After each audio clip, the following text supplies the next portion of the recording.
Orders మీదనే ఈ మొత్తం వ్యవహారం కూడా తేలిపోయే అవకాశం. రైట్. సో దీన్ని బట్టి thank you Ramarao, thank you. దీన్ని బట్టి చూస్తుంటే ఏదో ఒక రకంగా మళ్ళీ ఒక కేసు ఏదో క్రియేట్ చేయాలి, ఏదో రకంగా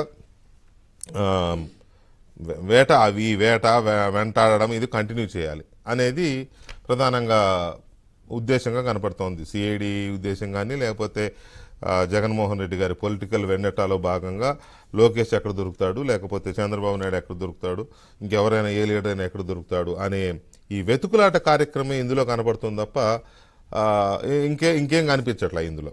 సో ఈ మెమోలు వేయడము, ఆ ప్రసంగంలో ఏమన్నాడు ఏంటి, ఇవన్నీ చూస్తుంటే మళ్ళీ ఒక రకమైన వేధింపులు, లోకేష్ని ఎలాగైనా వేధించాలి, ఆ తరహాలోనే ఈ చర్యలు, సిఐడి చర్యలు కానీ, సిఐడి అంటే సిఐడి ఇండివిజువల్గానో ఇంటిగ్రిటీతోనో చేస్తున్న చర్యల్లాగా కనిపించట్లేదు అనేది చాలామంది మాట్లాడుతున్నారు. ఇదంతా కూడా ప్రభుత్వము రాజకీయంగా చేస్తున్న కక్ష సాధింపులో భాగంగా సిఐడి లేదా పోలీసులు లేదా కొంతమంది అధికారులు టూల్గా మారిపోయారు అనేదే ఎక్కువగా ఇవాళ అందరూ విమర్శిస్తున్నమాట. పార్టీలు కానీ, లేకపోతే లాయర్లు కానీ, లేకపోతే విశ్లేషకులు కానీ చేస్తున్న విమర్శ అదే కనపడుతుంది. మరి సిఐడి అన్నీ తెలుసు కూడా ఈ విమర్శలు ఎదుర్కొంటూ కూడా ఎందుకు ఇంతగా వత్తాసు పలుకుతోంది ఇలాంటి పనులకి అనేది మనం చర్చలో చూద్దాం.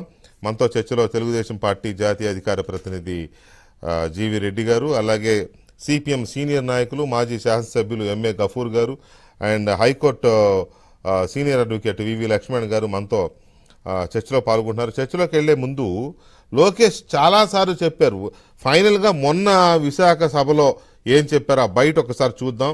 చూసిన తర్వాత దాంట్లో వీళ్ళు అభ్యంతరపడడానికి కానీ ఏమీ ఇది ఉందో, మరి ఆ ఎరుపు అంటే ఎందుకో అంత భయం, ఆ ఎర్ర డైరీ పట్టుకోగానే దాని మీద ఇంతగా కోర్టులకు ఎక్కాల్సిన అవసరం ఏంటో చూద్దాం, ఒకసారి చర్చిద్దాం. ముందు ఆ బయట ఒకసారి చూద్దాం.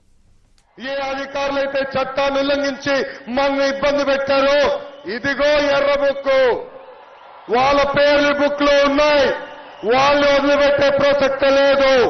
జ్యుడిషియల్ ఎంక్వైరీ చేస్తాం, వాళ్ళని సర్వీస్ నుంచి డిస్మిస్ చేసి జైలు కూడా పంపించే బాధ్యత మేము తీసుకుంటాం.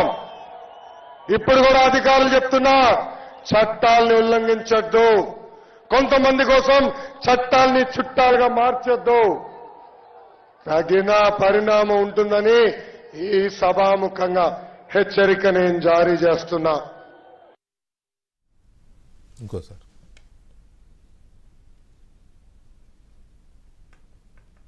చట్టాన్ని ఉల్లంఘించి మనల్ని ఇబ్బంది పెట్టారో ఇదిగో ఎర్ర బుక్కు, వాళ్ళ పేర్లు బుక్ లో ఉన్నాయి, వాళ్ళని వదిలిపెట్టే ప్రసక్తే లేదు. జ్యుడిషియల్ ఎంక్వైరీ చేస్తాం,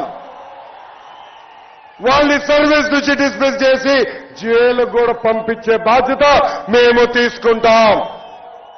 ఇప్పుడు కూడా అధికారులు చెప్తున్నా, చట్టాలని ఉల్లంఘించొద్దు, కొంతమంది కోసం చట్టాలని చుట్టాలుగా మార్చొద్దు, తగిన పరిణామం ఉంటుందని ఈ సభాముఖంగా హెచ్చరిక నేను జారీ చేస్తున్నా. రైట్.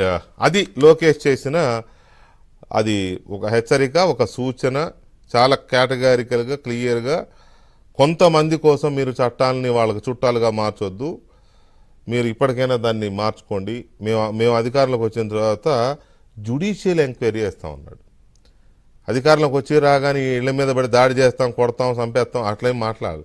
జ్యుడిషియల్ ఎంక్వైరీ, న్యాయ విచారణ జరిపించి వాళ్ళ మీద చర్యలు తీసుకుంటాం అన్నాడు. అందులో న్యాయ విచారణ జరిపిస్తామంటే మా మీద న్యాయ విచారణ జరుపుతారని వీళ్ళు కోర్టుకు వెళ్ళారంటే మరి ఇది భుజాలు తడుముకున్నట్టుంది తప్ప మరి ఇంకో రకంగా కనిపించట్లేదు. దీని మీద అసలు ముందు ఆ ఎరుపు అనగానే ఎందుకంతా ఇదైపోయారో చూద్దాం. గఫూర్ గారు నమస్కారం.